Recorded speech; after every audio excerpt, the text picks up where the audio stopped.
So it's time to replace our crown gears. And if you take a look at the one on the left, it's the pink gear, versus the one on the right, the carbon gear. This is the one we're going to replace with. This is the one we took out of Black Bear, our car here. So if you do a stop test, just stop the wheels, and you hear rattling noises, then the crown gear has been kind of like worn so much that these teeth right here are sprouting outward, and it's allowing the transmission to just continue on. So you don't want that to happen. If you take a look closely, just like we did a video on the orange gears, if you take a look at this pink crown gear, you'll see that the sidewall is not perpendicular to the base. So this is, if you look closely, it's sprouting outward. It's a subtle thing. You have to look very closely to see it. But yeah, we're going to replace it with this crown gear right here. And if you take a look at the crown gear, you'll see that the sidewall is perpendicular to the base. And it's going to be that way for a long, long time, because carbon gears have a little added extra stuff in them to keep their rigidity. So using crown gears is an advantage in that respect, in that they will last longer than the pink gears. However, I've discovered that pink gears can actually be faster than carbon gears. So that's one of the trade-offs. You're trading off speed for rigidity and longevity, but unfortunately, this longevity that this lacks, this has got it right here. So the speed difference is minute, but it's noticeable. And the thing is, if you're using these pink gears, you're going to have to change them very frequently. So carbon gears will save you from having to change the crown gears every so often. So let's do that right now. Let's place the crown gear in place.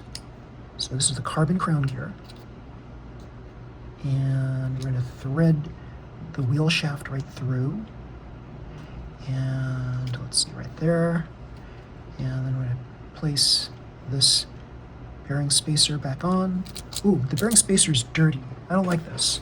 If you take a look at this bearing spacer, it's got a lot of black stuff, carbon buildup on it. So what we're going to do is we're going to clean our bearing spacer.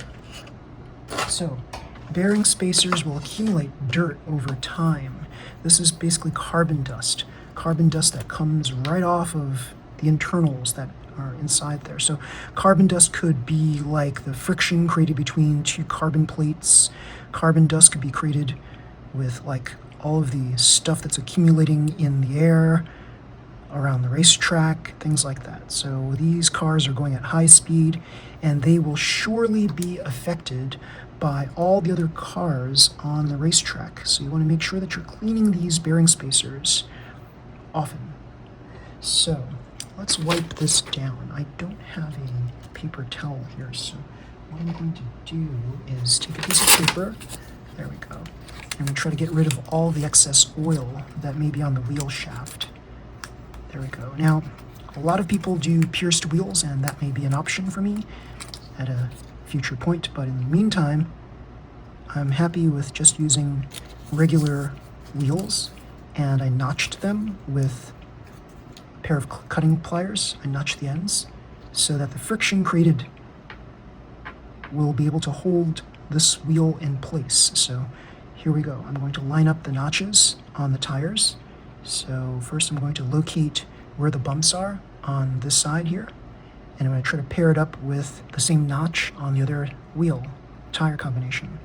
So let's see, where is this notch? I feel the notch right here. So where is this notch right here? I feel this notch. I see it actually. So there it is. So I'm going to push this in. I'm going to use my wheel press, and I'm going to press this whole thing together. So as you see here, carbon crown gear.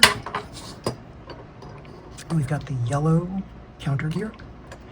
And yeah, I think I've got a 3.5 to 1 gear in here. Yes.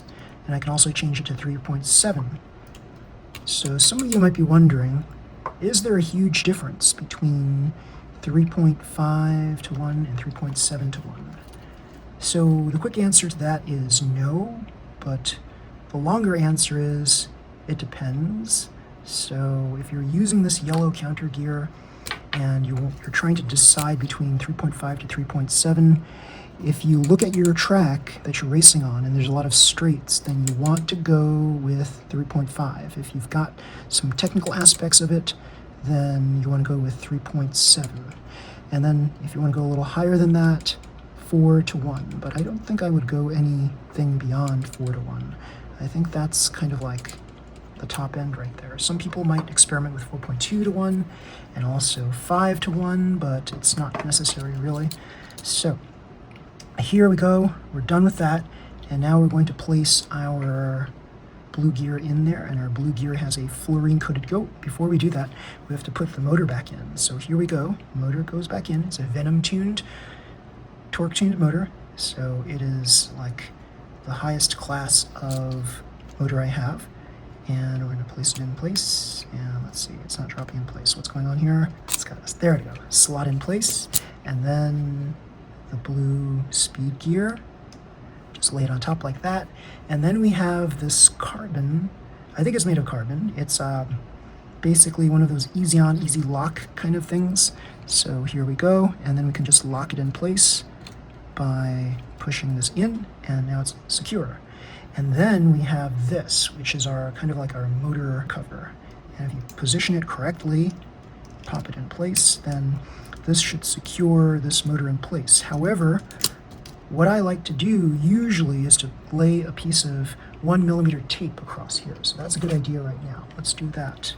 1mm tape. Let's see if we have some scraps for that purpose. So let's see. I have a lot of tape here. A lot of tape here. Let's see, we got, oh, I see a scrap right there. I see a very small scrap, and it's a pink tape scrap. By pink, I mean it could be white or pink, and so this one is white. Cool. Now we're going to attach this inside here, we'll lay it across, and we'll have a little bit of cushion right there. It doesn't really matter if you use pink or blue in this case. If you have blue, you can use that, that's softer. If you have pink, that's fine too. You just need something to create like a snug fit. So here we go, we're gonna lay it right across like this. If you have a longer piece, that's even better, but this is what we got at this time. So we're now going to lay this right here, slot it in place, and there we go. So now this thing is snug on here, very nice. And now we can test it, right? So here we go, we're gonna put a couple of batteries in there, we'll just see if this turns on. And it does, okay. Now, I forgot something. I didn't do this one. So you gotta do both, right? So that was my little boo-boo error there, and so I'm going to open this part up and replace the crown gear there, because you wanna have matching crown gears. If you use 2 pinks or 2 blacks, that's what you have to do.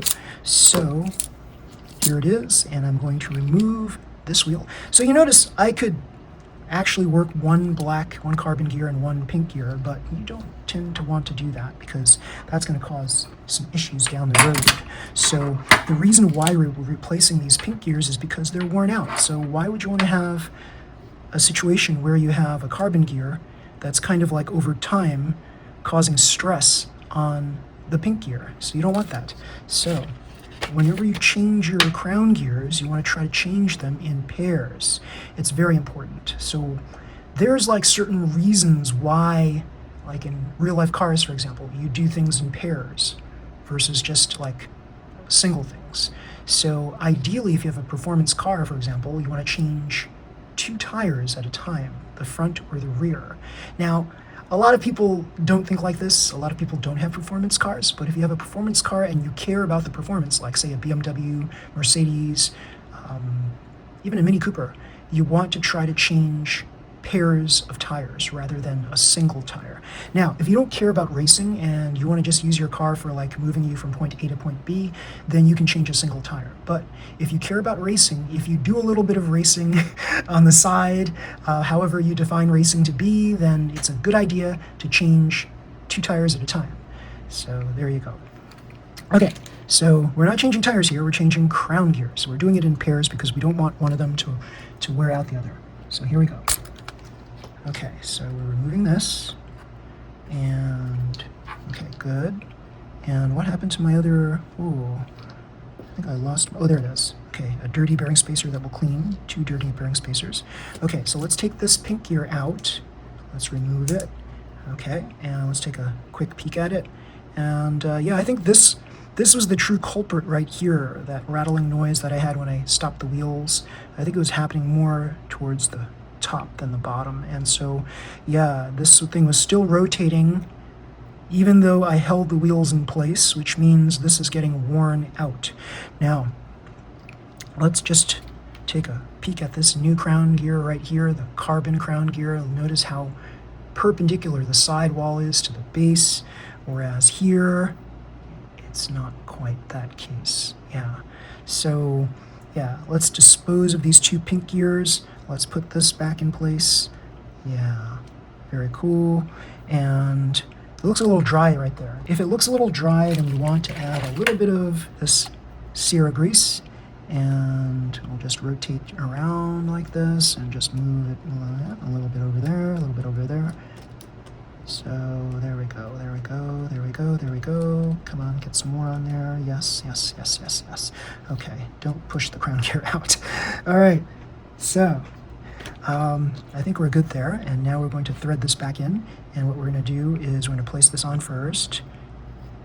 Let's wipe this down. We're going to wipe this shaft down, just get rid of the excess grease.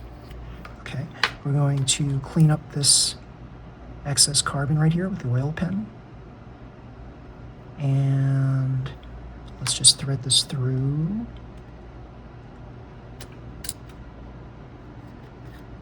Very carefully through the crown gear, through the bearing, come on, through the bearing. Come on, get through the bearing. Come on, you're almost there. I can feel it, come on. Sometimes it's a little hard. Come on, you can do it. Yes, through the bearing. Okay, and I think it was a little hard because I used cutting pliers to notch the other end, and so yeah, now the steel shaft is not as slidey as before. So yeah. Okay, we're going to clean this up here because there's carbon buildup. I see it on the edge of the nipple. And we're going to just get rid of that using this oil pen. And to quote unquote clean this oil pen, you could take this and rub it against a piece of paper so that I'm not doing something off screen, so you can see what I'm doing. Here it's what I'm doing. You can see all that black soot, that carbon that comes off of the oil pen. So there we go. Okay, so now we're going to put this onto the other side of the shaft right here. We're going to wipe this down like so to get rid of the excess oil. And then we're going to attach the other wheel on. Yeah, so we're going to try to match up the bumps on each tire. So there's a bump, I think. Yes, and I saw the other bump here. There's a bump, I think. Let me just make sure. Let me make sure. Let's see, where's that bump? I think that's the bump right there. Yeah, so this kind of like bump matching is very important. Bump matching prevents the jalopy effect. So it's a very important concept. Where are you, little bump? You're on here somewhere. Oh, wait. That might be it. And in some cases, you don't have to worry too much about it. If the bump is very light, then you don't have to worry about it. But yeah, in general, if you can match up the bumps, all the better. So I think here it is. So here we go. I'm going to press this in using this. And all we're doing here is we're doing a couple of turns, shaking this like this to make sure that we still have a little bit of waggle. Shake it again. Got a little waggle. Yep, a little bit. Tiny bit of waggle, and I think we're good. This little bit of waggle here is about the same amount of waggle. So yeah, we can push this in a smidge on each side, and then we're okay. So yeah, I think that's good. And then we'll do the other side. So as you see, I've got more narrow fronts than I have the rears, so the rear is wider. So this is supposed to be more stable, this wheel combination. Okay, there we go. I think we can go a little bit more. Okay. Yeah, there we go. A little bit of waggle. Very nice. I think the front a smidge more too. So that's the difference right there. The rear is like that much more wide than the front. So let's turn this over here, like this. Okay, there. Good. And let's hold this in place.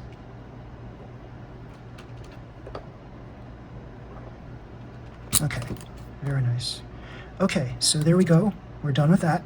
And now we can throw out these pink crown gears.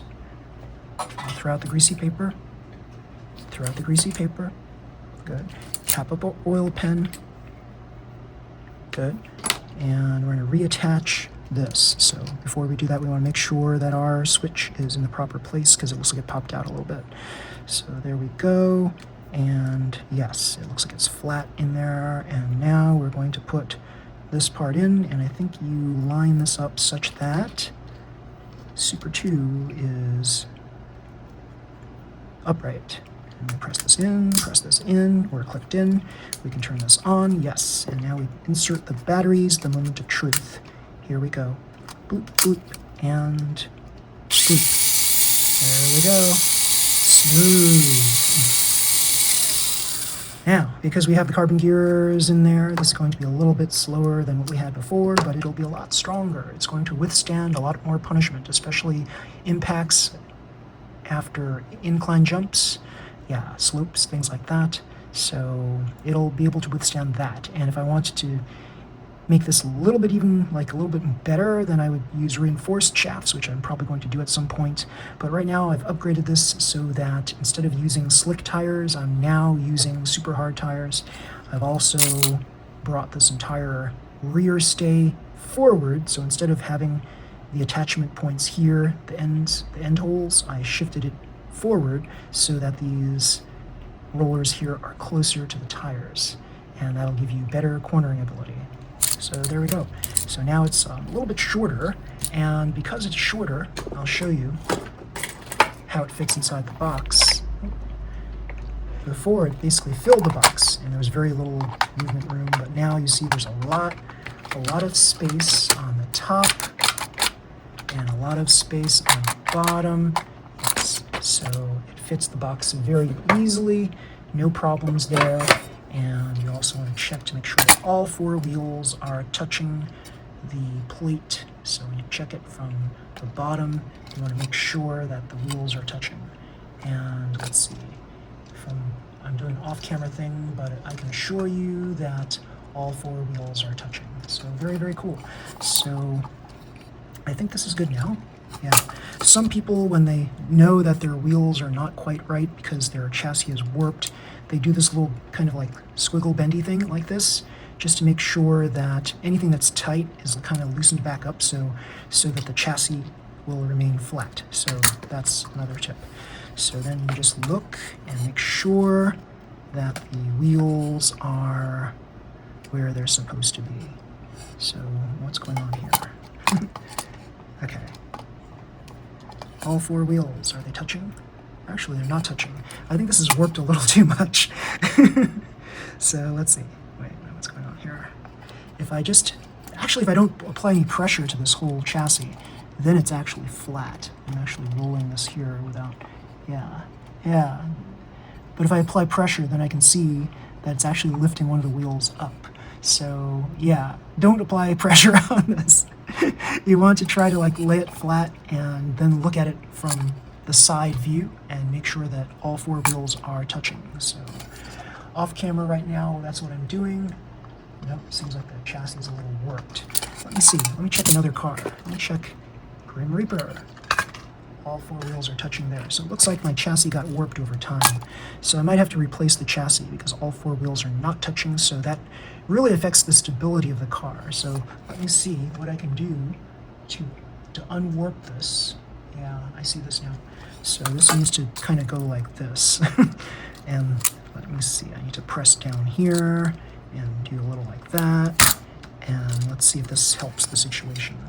So coming up from, it's a little better, not much. I think it needs to be yeah. So this is not a VZ chassis, this is Super 2. So Super 2 chassis, long chassis, right? And you've got very little reinforced support like no wings right here, so this is not going to really stay completely flat for a long time. This can warp over time. Various factors can cause this to warp over time, especially when you're playing on a technical track that really is kind of rough on cars. Then it can really warp and damage your chassis.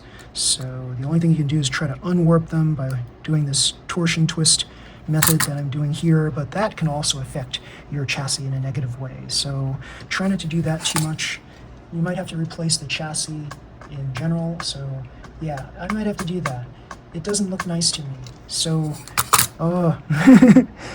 and the cool thing about this particular chassis is I filled it in with acrylic so that this would be reinforced in the front.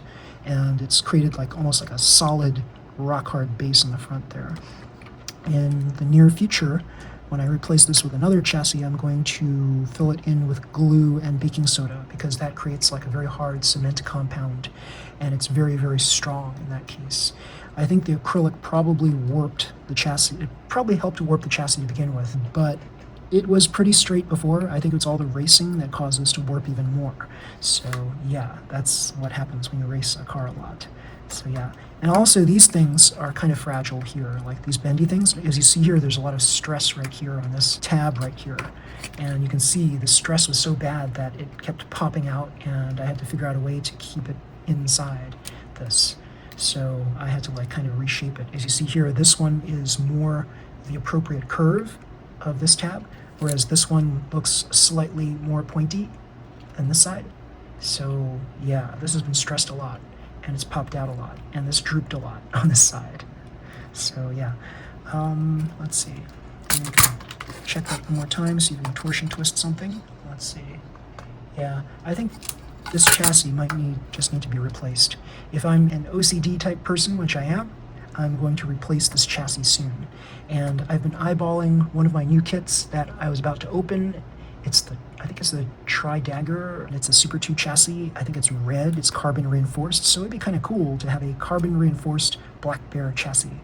Yes. Oh wait, it's not carbon reinforced, it's actually polycarbonate reinforced. So it's that PACF stuff, I think it is, or is it ABS PC? ABS PC, I think it is. So polycarbonate reinforced ABS chassis.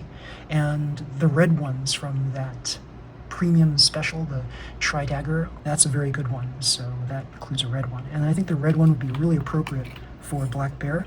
Unfortunately, it's not going to be as black as it was before. So yeah, that's the trade-off there. But I think with the red, it'll match this red wing much better. So yeah, that's a good thing right there.